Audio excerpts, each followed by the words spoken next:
Man, I was just cruising on this airplane, looking at the flat horizon that rose to my eye level, looking at the sun, which was really close and big, when I wondered, how long have we been traveling at this altitude?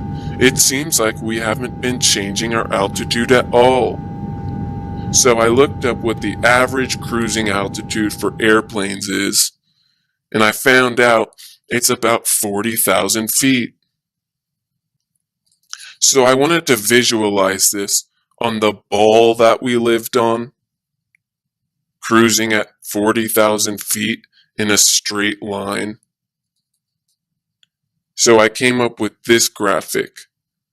40,000 feet going horizontal, because in my reality, a straight line is a straight line, right? I don't know about other people's realities, where a straight line is supposedly curved. But in my reality, the plane gains altitude as it gets further and further away. I mean, not before long, this plane should be in space, right? I mean, where did the horizon go? So then I go back to my reality, and I find out that we just take off, hit 40,000 feet, and cruise over flat land like everyone experiences. That's what reality is. But then some asshole on the plane told me that gravity kept us from going into outer space. So I asked him, how does that work? I really am wondering how that works.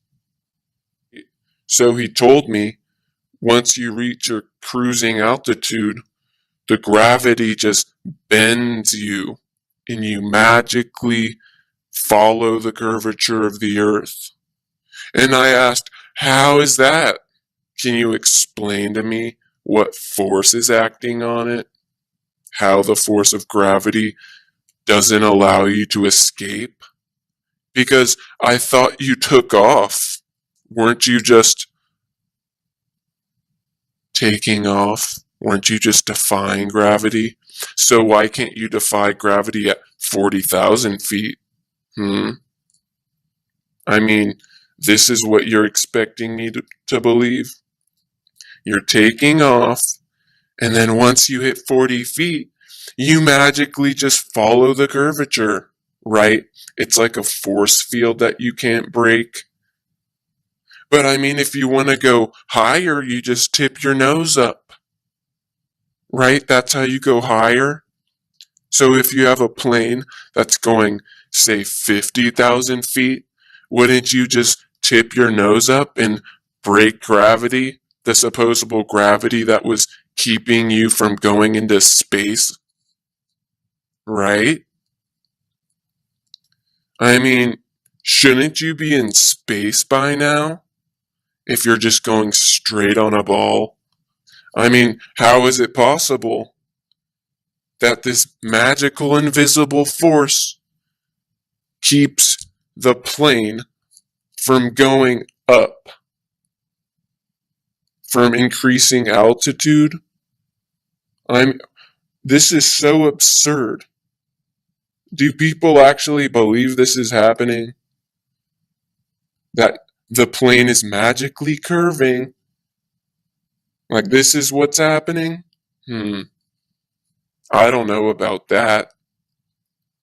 All I know is that the plane takes off, rises its altitude to 40,000 feet, and then continues on that cruising altitude until it reaches its destination, and then it lands, because we live on a flat earth, not a curving ball, where magical forces of gravity supposedly act as... I mean, it doesn't even make sense. Look at this animation again and tell me how this makes sense. You're breaking all of those really strong layers of gravity, but once you Just go horizontal. It just curves you. The plane curves for no apparent reason. Can somebody answer my question? I mean, first of all, there's no proof gravity even exists. We can't measure it. We still haven't been able to prove Einstein's theory. I mean, isn't gravity just density?